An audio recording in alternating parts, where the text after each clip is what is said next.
le 13 octobre passé, c'est-à-dire samedi passé, il y a eu le scrutin électoral. À l'ouverture des bureaux de vote, sur tout le territoire communal, un constat clair a été fait. Zone de Vridi qui abrite la CEI2 fonctionnait normalement. Quant à la zone de route de Bassam qui abrite la CEI1, il y a de nombreux bureaux qui ont pris du retard à l'ouverture. Et il y en a d'autres qui n'ont pas ouvert du tout. Sur les 144 bureaux de vote, il y a 19 bureaux qui n'ont pas ouvert. 144 bureaux de vote. Voilà. Alors, à la CEI2, il n'y a eu aucun problème. Le déroulement électoral s'est fait normalement. Le dépouillement s'est fait normalement.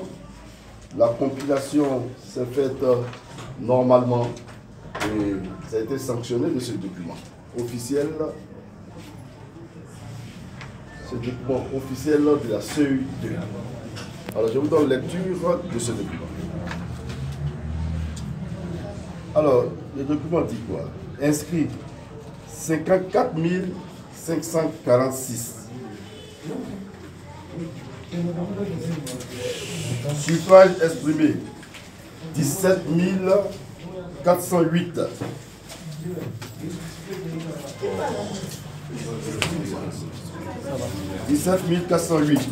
Ndouba, le candidat Ndouba, 0,18%, soit 31 voix. Cissé Lassana, 279 voix, soit 1,60%. Kwasi Taïro, 160 voix, soit 0,92%. Emon Aka Georges Sylvestre, 9 790 voix, soit 56,24%. Ibrahim Diomandé, 421 voix, soit 2,42%.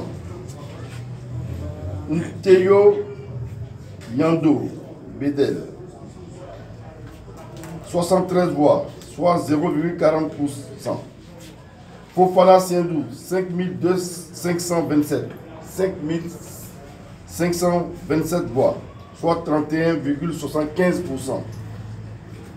Aka Edoukou Maxime, 999 voix, soit 5,74%. Diaby Cheikh Karamo, 72 voix, soit 0,41%. Alors, sur cette CEI, la population montre bien que la liste PDC, conduite par le docteur Edouard Sylvestre, a remporté ces élections avec 56,24%. 56,24%. Une différence de 4243 voix. Une différence de 4243 voix entre la liste PDCI et la liste RHDP. Ok? Alors, le problème vient maintenant de la CEI1. À la CEI1, la compilation n'a pas pu se faire tout simplement parce que M. Siendou Fofana a envoyé ses partisans saccager les locaux de la CEI1 et renverser les urnes, casser les urnes. Alors, la CEI1, ce dépouillement n'a pas pu se faire, donc il n'y a pas eu de compilation. Il n'y a pas eu de compilation. Il n'y a pas eu de compilation. Mais ce qu'il faut remarquer, c'est que nous avons des procès-verbaux. Tous les candidats ont leur procès-verbaux. Les autres candidats sont passés ici, vous voyez ici à ma droite, c'est M. Aka Maxime. Lui aussi est candidat. Il est arrivé en 3e position de ce scrutin. Et nous avons fait le recoupage des PV, il a le même résultat que nous. Alors, de façon globale, nous avons fait cette compilation nous-mêmes, de façon globale, nous en sortons avec 53% des voix contre 31% pour le candidat RHDP. Nous avons approché la CEI. Hier, quand nous sommes allés voir M. Javel Koulibaly, nous tenter de lui donner les documents en nos possessions.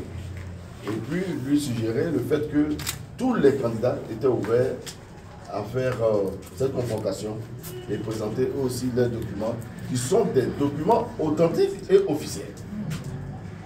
Et on nous a refusé carrément de prendre ces documents et nous avons été surpris de voir, d'entendre à la télévision que ce scrutin était annulé.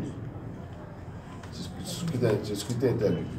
Ce qu'il faut remarquer, c'est que dans cette CEI locale, les bureaux ont été saccagés, les urnes renversées, mais les documents sont présents. Personne ne vient faire le constat. Il n'y a pas eu d'enquête pour situer les responsabilités. Il n'y a pas eu d'enquête, il n'y a pas eu de plainte de la part de la CEI contre les initiateurs de cette casse. Alors nous interrogeons, la CEI joue à quel jeu? Nous pensons que c'est une mascarade qui est faite exprès pour annuler le scrutin. Pour annuler le scrutin dans cette CEI 1. Vers 17h, 18h, quand Sendou Fofana et ses partisans ont vu que la tendance n'était pas bonne, ils ont commencé à attaquer les CEI avec des voyous, armés d'armes blanches et d'armes à feu. Armes à feu comme en témoigne le fait qu'à l'école PAD des Rewaf, ils ont créé la panique là-bas avec des tirs d'armes à feu. Alors vous comprenez que quand on nous parle d'annulation et de recommencer ces élections, qu'est-ce qu'on nous prépare derrière? Qu'est-ce qu'on nous prépare? On a le droit d'être inquiet. Nous condamnons cette annulation. Nous avons gagné ces élections avec un large score entre le candidat Sendou et nous. Il y a un écart de 7000 voix.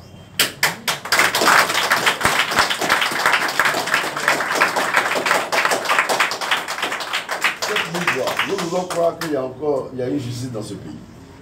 Nous allons faire des recours et nous attendrons les résultats de ces recours-là. Voilà.